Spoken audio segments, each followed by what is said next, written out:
Welcome back. Our previous lesson was on shift in the labor demand curve.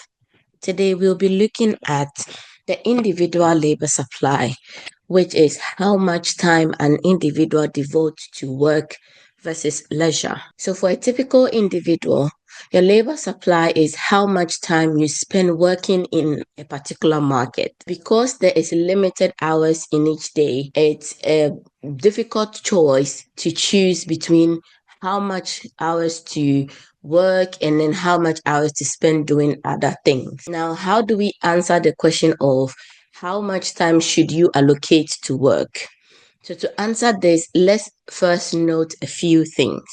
So the first thing that we are going to note here is this: your opportunity cost of working is everything else you do when you are not working.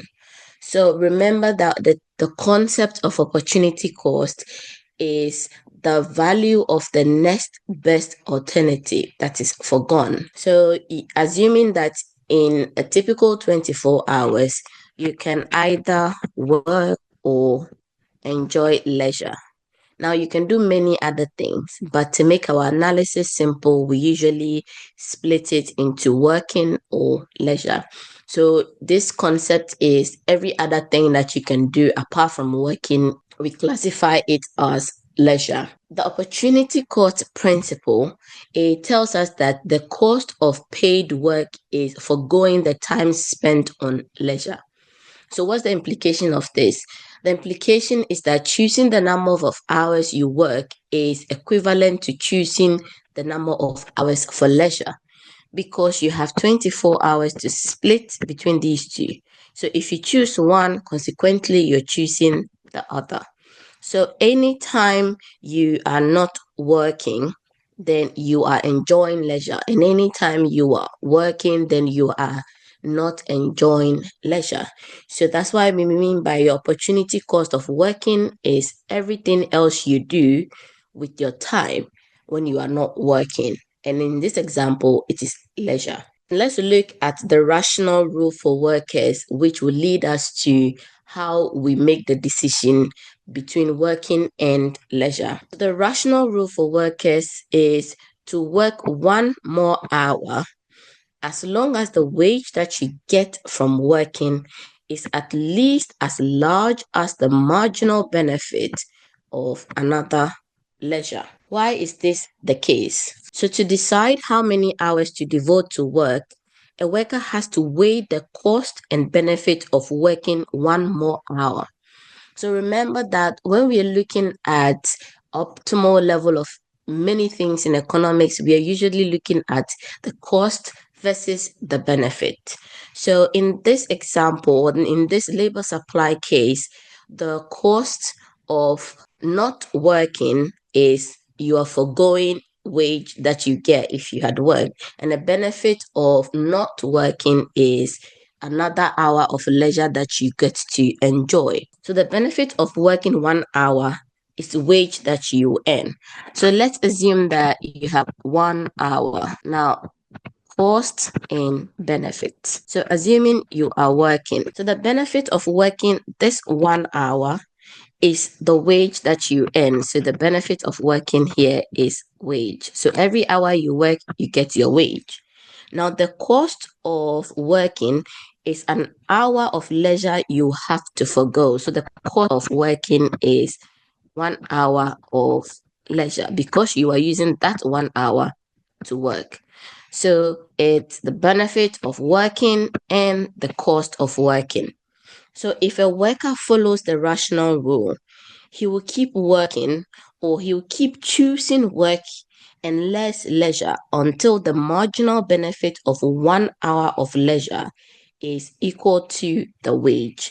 So if a worker wants to determine the optimal level of work and they follow this rational rule for workers, they'll keep working until these two are equal. So this means that a worker's labor supply depends on two factors: their wages and the marginal benefit of leisure. Depending on the changes in wages or the changes in the benefit that it gets from leisure, this would determine how many hours they allocate to work, and then how many hours they allocate to leisure. So what happens when wages change? So when your wage changes, two forces are put in play to determine what happens to your labor supply. Now, the first is the substitution effect.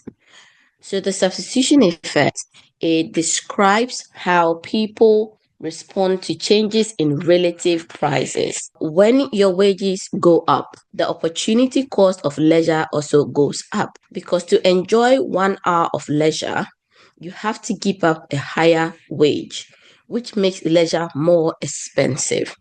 So let's look at this critically. When we talk about substitution effect, it's usually comparing the prices of two goods.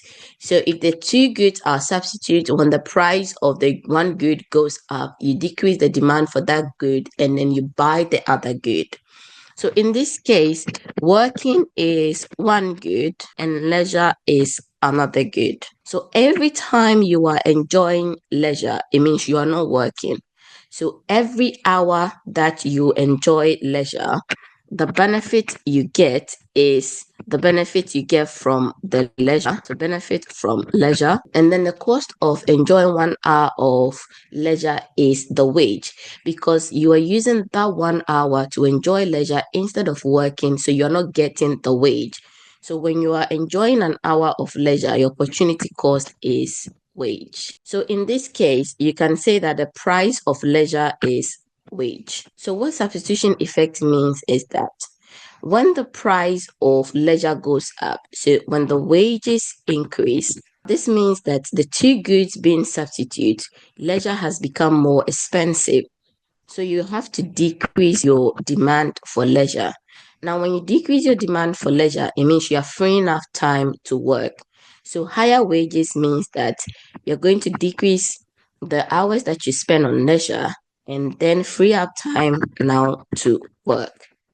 Then the reverse goes, when the wages decrease, now every hour that you spend on leisure, the opportunity cost, which is the wage, has decreased. So the cost of leisure has decreased. So with lower wages, substitution effect is going to move you to demand more leisure because the price of leisure has decreased. Now, if you are spending more time on leisure because your time is limited, it means that you're spending less time working.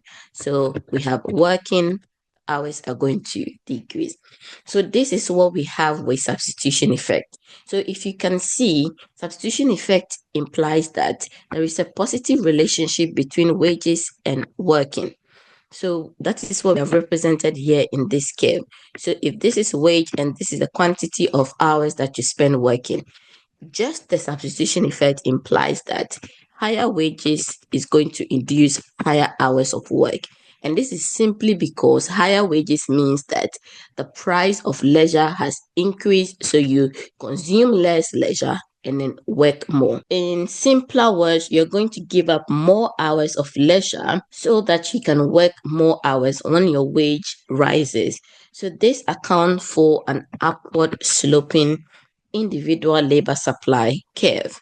Now, the next effect that is in play when wages change is income effect.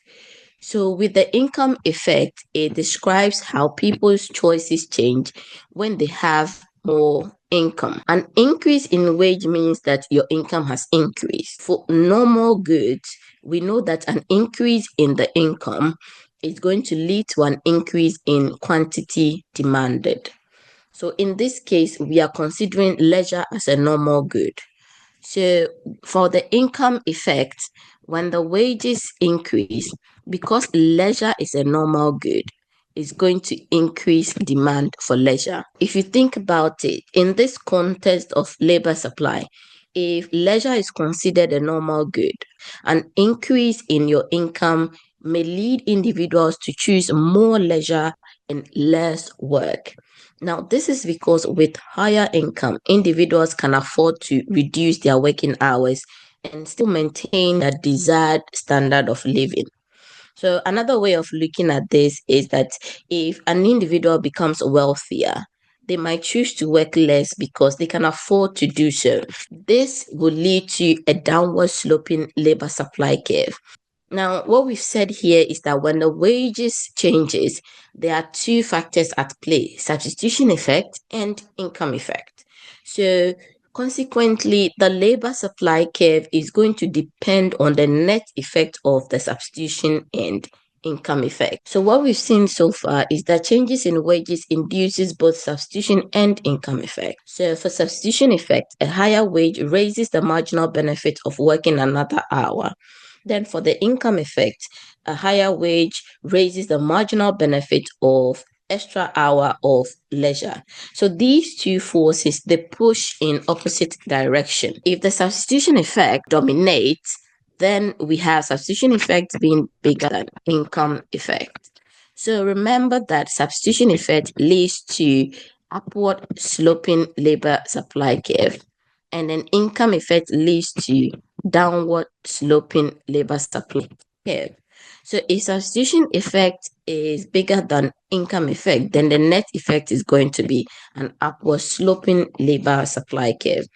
And then if the income effect dominates, which is income effect being bigger than substitution effect, then the net effect is going to be a downward sloping labor supply curve.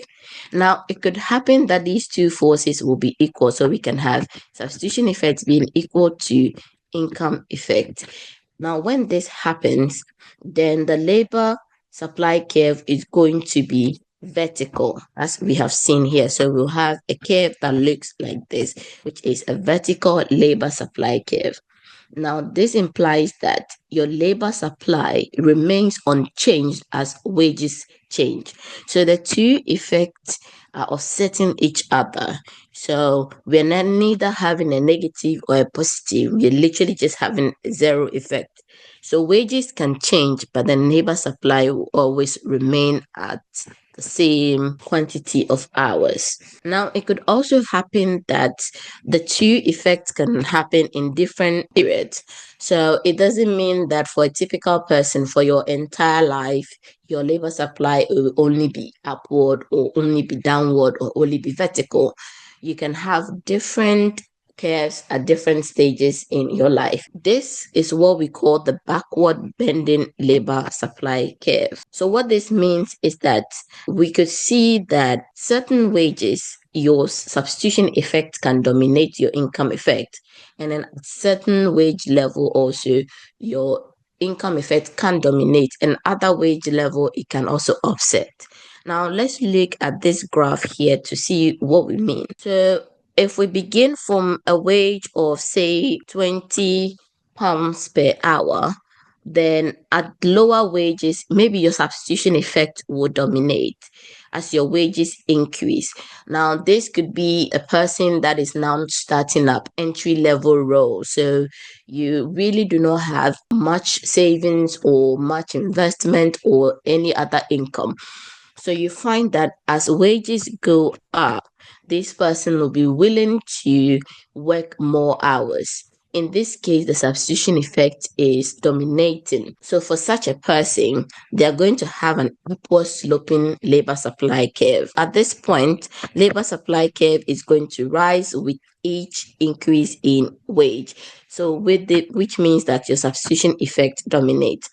Now, as your wages increase, you might get to other point where increase in wage will not really change your labor hours. If this person now works up to 12 hours in the day and they have enough income to sustain them for a certain standard of living that they want to get to. So with such a person, whether you increase their wage, they're not going to change their hours worked. So if the person is in that kind of time period, then income effect and substitution effect are going to offset each other. Now, it can also happen that after a certain threshold, let's say 60 pounds per hour. So by this time, this person may have gained a lot of experience, saved a lot of money, worked for so many years, have a lot of investment. They may have lost time with leisure, not have holidays, not spend time with family. So at this point, they may feel I have a lot of money. So if my wages should increase, then it means that if I decrease my hours worked, then I can still maintain a certain living standard. So such a person might say, okay, now I can free up time to have more holidays or spend time with my family. So in this case, any other increase in wage is going to cause them to decrease their hours worked. If this happens, then higher wages induces less hours worked. So this will lead us to the backward bending labor supply curve. So this is all that we have on our individual labor supply curve. Our next lesson will be on the market labor supply. If you enjoyed today's lesson, consider subscribing. Thank you.